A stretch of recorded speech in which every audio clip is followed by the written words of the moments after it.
Đó, nước sốt thịt, nước tương nữa. Ủa chị đó đi đâu à?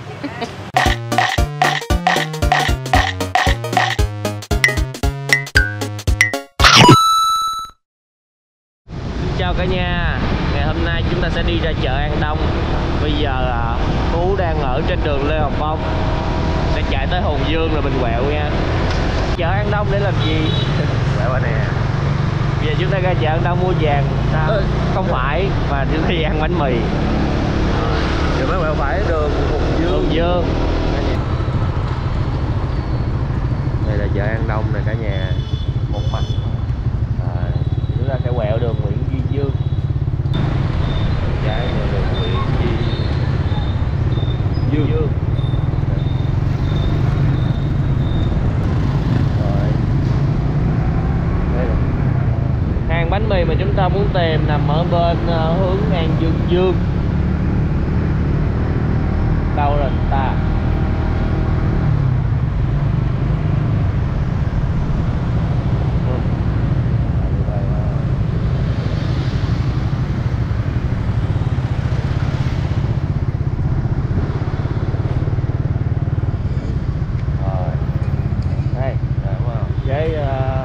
Kinh doanh người vàng đá quý Kim Ngọc Hòa.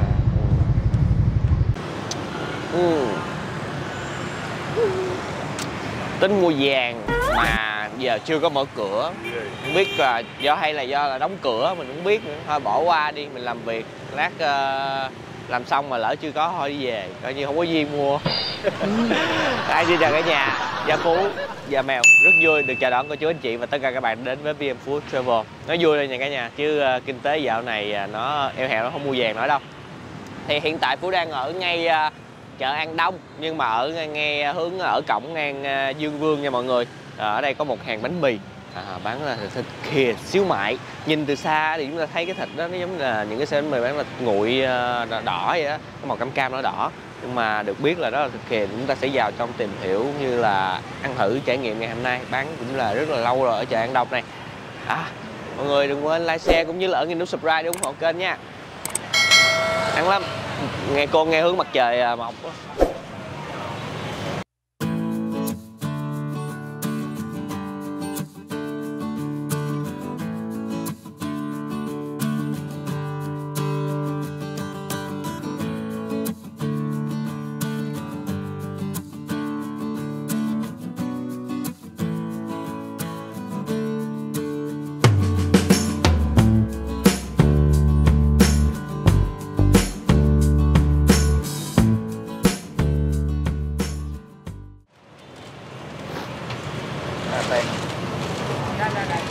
Cái ổ này là cột thùng thun ha.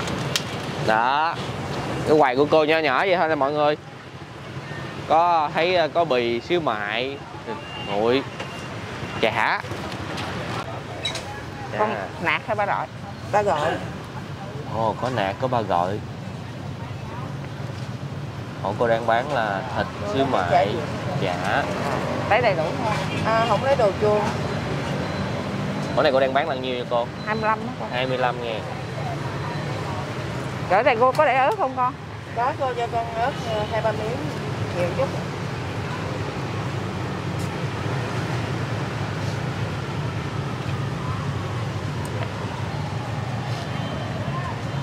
Nước xíu mại hả con? Cái này là nước thịt khìa con. Nước thịt khìa. Cho con chút xíu hành này, đừng lấy lẩu. Nước xíu mại là này. Trong cái lẩu là nước xíu mại. Dạ. Của con trai bánh mì thịt phải không? Dạ. Rồi, đợi con. Như cũ. Con thịt không phải không con? Nó ăn chả. Con này là thịt chả. Này con trai này thì ăn thịt không. Thịt không. Thịt không thì là nhiêu con? Cũng vậy luôn á. Cũng vậy, nói chung là mình làm giá 25 hết hả con? Không, có người tùy theo con, có người ta ăn nhiều thì 30, còn đủ thứ 25, cái gì cũng được á. Coi như là tùy theo ý khách. Cô bán người ta thích ăn cái gì thì cô làm cái đó. Nói chung là giá khởi điểm của cô là 25 ngàn. Đúng rồi. Ớt không con? Dạ. Nước thịt khìa. Giống nước xíu mại ha mọi người. Em Phú tưởng hai loại nước của dạng nước xíu mại á. Mà cái xíu mại của cô ở đây thì cô không có làm cái dạng không sốt. có bỏ màu. Dạ. Cô không có màu. Cô hấp thì sao nó ra bình vậy thường vậy đó. à. Xíu mại to quá ha. Nãy giờ quên giới thiệu với mọi người, vô là cô đang la bán rồi. Đây là mà cô Cúc nha mọi người. Cô Cúc ơi, mình bán đây là lâu chưa cô Cúc? Cô bán lâu lắm rồi con. Dạ. Bán cũng mấy chục năm rồi đó, hơn 40 năm rồi. Nhưng mà có điều ngồi ở đây thì nó vòng vòng ở đây nè. Dạ. Vòng vòng. Mà lâu rồi là ngồi ở đây là lúc mà đuổi tới giờ á. Dạ. Chạy vô đây ngồi. Mày xíu mại cho mày.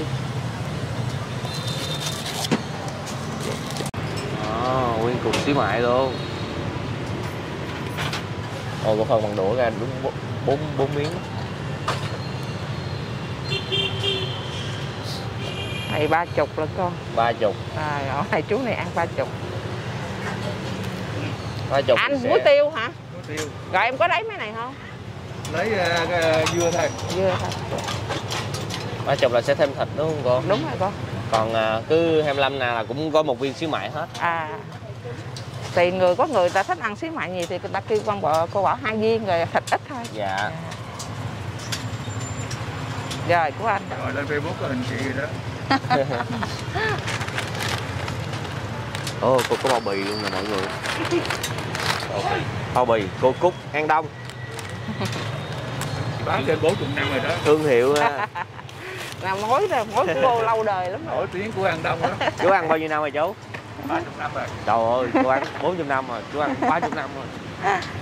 Nó chứ gần 30 năm thiệt á. Khách hàng kỳ cựu. Ngon. Dạ. Rồi. Thì cô Cúc nổi tiếng ở đây là bánh mì thịt khìa đúng không cô Cúc? Cái này là thịt khìa hả cô? Thịt con, thịt xíu mại. Dạ. Coi như là thịt xíu mại là cô bán nhiều lắm. Dạ. Là cái nạc với ba rọi là mình đều khìa hết luôn. Tự làm hết, tự cô làm hết. Đúng rồi, khìa kìa. Cô khìa nước dừa hay sao cô? Nước dừa, cái nước xíu mại nè. Cô làm ra đó, cái dạ. nước luộc á, lấy nước đó mình làm lại. Dạ.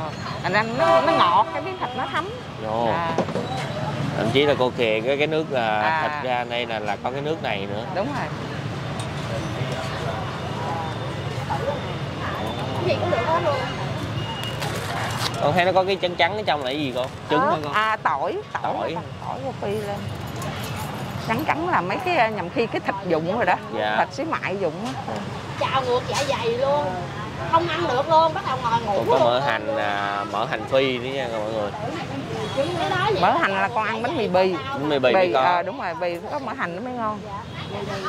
Vậy là chào ngược dạ dày rồi. Cái thịt ở trong bì cũng là thịt cô cũng cô ram riêng mà cũng là không có chấm màu. Dạ. Còn cái thịt khìa này thì mình chấm chút màu cho nó đẹp. Đó, bì thịt. Tặng cộng ớt. Ăn nước mắm hơi khá chút. 6 giờ cô bán tới mấy giờ cô? Cô bán tới 11 giờ. 11 giờ. Ngày chay cô có nghỉ không? Không, cô không có nghỉ. Không có nghỉ ngày nào. Con thấy giờ chợ vẫn vắng là như 8 giờ bắt đầu mới cửa hàng mới mở thôi con.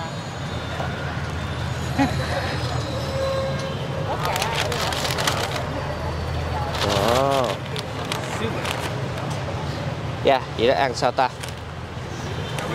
Gì cơ? Ăn 2 loại ha. Ăn bì với lại một cái ổ xíu mại thịt chả xíu mại để mình nếm được cái nước mắm luôn. Ủa của con 3 ổ gì con? Mọi người. Cô có 2 loại bánh mì nha. Kìa. Đi vô. Bánh mì đó bánh mì có mè. Cái đó thì coi bán giá khác không cô? Cái đó đúng rồi con, khác con. Cái đó bánh mì có thịt vô đủ thứ là 40 với 35. Còn bánh mì không là 5.000. Rồi, mình chị khó dẹt ra tí xíu. Rồi em làm có khách xong rồi tới chị. tới mọi người. Thì cái quầy của cô cũng nhỏ nhỏ đứng ở đây thì nó hơi nắng buổi sáng. Mọi người tới mua chịu khó đợi tí xíu thôi. Nếu mà tại vì cô làm cũng nhanh lắm, không có lâu đâu. Cho ổ đi cô. Liên tục luôn. Theo đợt. Rồi của con trai này nè. Mỗi bì trước nha. Rồi. Có phẩm cắt miếng thịt á. Họ vơi liền rồi cả nhà. Cái núi xíu mại đã còn như đây nè, lát tí sẽ chăm tiếp. Mình đã gọi 2 ổ rồi. Mấy gì xíu mại lên thì chỉ là quá. Đâu để đâu. Chúng ta gọi một ổ xíu mại và ổ thịt chả xíu mại. Lẩm kìa, chưa thấy bánh mì đâu gấp rồi nè. Rồi của con lấy đồ chua đầy đủ không con? Dạ, con lấy đầy đủ. Ăn ớt không trai? Ủa đâu Không lấy ớt cho con thôi.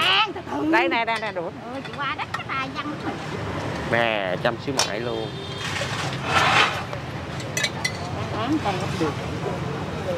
Nhiều á. Ăn tới 11 giờ. Bên đây nữa. Rồi cái này của con nè. Dạ, một ổ. Rồi giờ tới ổ thịt chả xíu mại. Nha, phải đợi cô Tắc cắt thêm chả rồi. Chả hết rồi.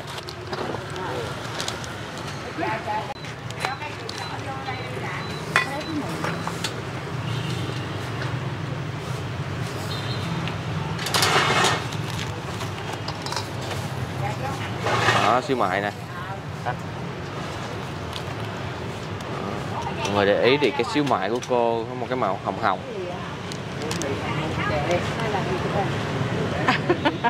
Mấy em này thấy em bán rồi lại quay á chị, chứ em đâu có. Rồi cái này của con nè. Dạ. Rồi hay nói chàng nữa ha, chàng topping. Hành ngò.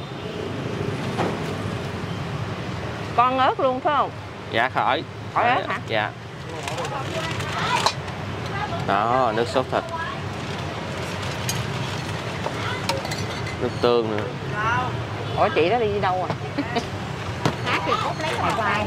Của hàng cây. Dạ đây. À, con. Đó, 2 ổ. Cô Cúc An Đông. Rồi rồi.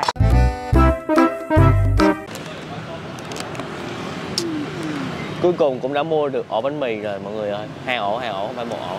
Quay bánh mì cứ tưởng là đơn giản nhưng thực sự không hề đơn giản ở một cái vị trí như thế này mọi người. Nó nắng, nó đánh trực diện vô, nó nóng và người mua thì cứ theo đoàn phải đợi. Mình thì đợi vắng rồi mình mới vô hỏi cô, hoặc là vắng rồi mới dám mua. Sao? Lúc quay thì đông quá trời luôn. Bây giờ lúc mình ngồi ăn ấy không đông. Chung là họ mua theo cái đợt. Rồi thì kế bên cô sẽ có một cô bán chè, một cô bán nước mát xăm lạnh bông cúc, nước trắng rong biển. Đây mình đã kêu một ly 15.000. Ly tổ bố. Cô làm ở đây thì cô bán ít ngọt. Rồi, bây giờ Gia Phú xin mời cả nhà của chú anh chị và tất cả các bạn chúng ta thưởng thức bánh mì thịt khìa xíu mại của cô Cúc An Đông. Bánh mì vỉa hè mà có vỏ mọi người. Nhỏ nhỏ gì chứ vỏ công đầy mình. Số điện thoại là địa chỉ bao bì rất là lịch sự. Rồi Phú ăn cái ổ mì bì trước nha. Đó. Bánh mì ở đây hơi dở ha. Cái chỗ dao bánh mì của cô nó sẽ dễ bị nứt, dễ bị đứt cái ổ bánh mì á mọi người. Để một lát hồi cái vỏ mình thấy là nó dễ bị rớt. Đây ổ bánh mì bì 25.000 luôn. Không dám mở bự nó tét. Đây, đó, rau không à. Bẻ đôi ăn ha. Ăn theo đúng tinh thần. Đó. Bánh mì nó vậy đó mọi người.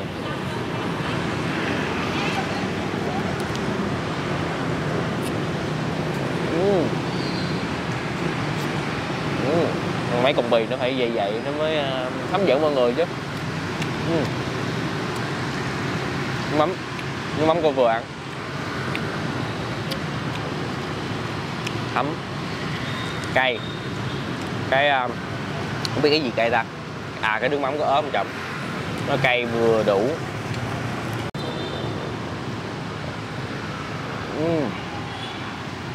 Bánh mì phần vỏ nó hơi bị mỏng, nó dễ bị rớt, nhưng mà ăn á nó có cái độ dai của cái bột này. Nhỏ nhỏ xinh xinh. Ngắn ngắn đúng không? Đó, ăn kiểu vậy nè.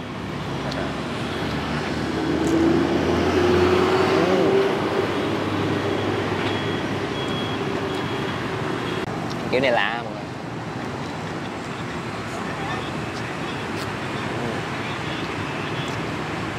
Có thịt ở trong đây mà khó cảm nhận được cái thịt.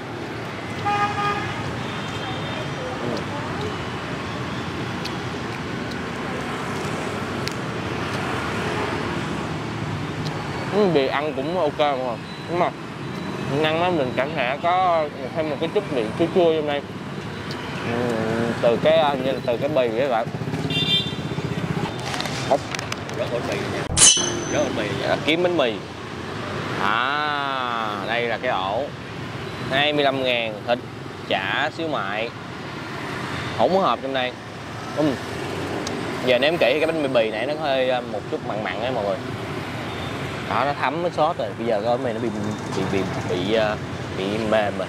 Giờ mình ăn riêng cái miếng thịt trước nha. Xin lỗi mọi người nha.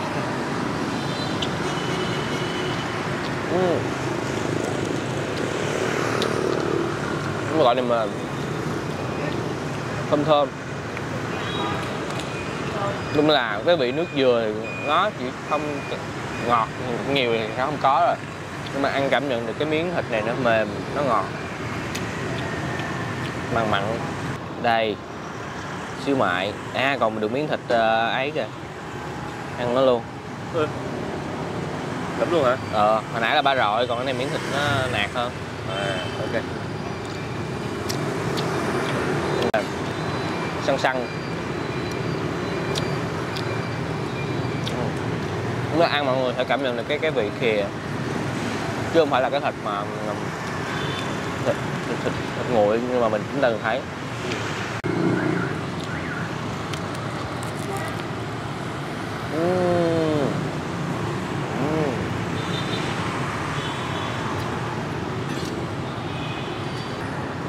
Đã phát thứ hai để ăn miếng xíu mại.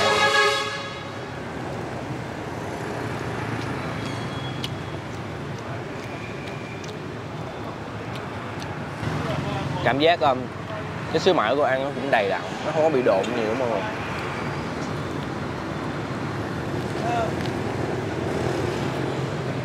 Cái bánh mì nó có dai, nhưng mà cái dai của nó không có dễ tan cái bột đâu mà nhai nó hơi lâu một xíu. Rồi ướp chả lụa lên.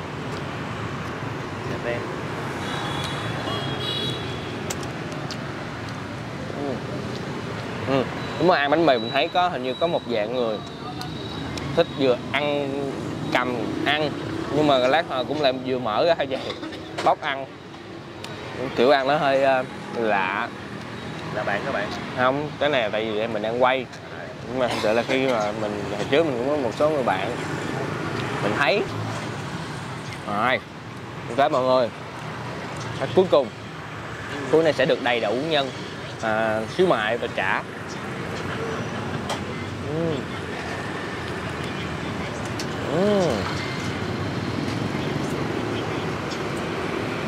Chả ăn thơm cũng có vị nữa mọi người. Bánh mì cứng đáo.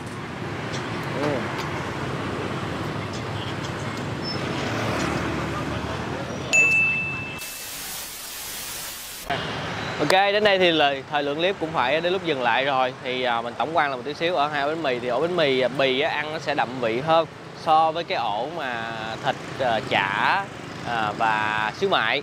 Nếu mọi người muốn đậm hơn thì mình nghĩ là chan thêm một cái nước sốt thịt xíu mại, hoặc là cái nước thịt đó để cho nó thêm phần đậm vị. Rồi ổ 25.000 ăn rất là đầy đặn. Mình nghĩ là nếu mình để mình no thì mọi người lựa chọn cái ổ kia. Ăn chơi thì chúng ta ăn ổ bánh mì bì, nó cũng không có quá no. Rồi, cảm ơn cả nhà đã dành thời gian xem clip từ nãy đến giờ. Đừng quên một món ăn ngon sẽ ngon hơn nếu chúng ta thưởng thức cùng người thân, bạn bè và chia sẻ nó với tất cả mọi người. Xin chào và hẹn gặp lại cả nhà ở những clip hấp dẫn kế tiếp.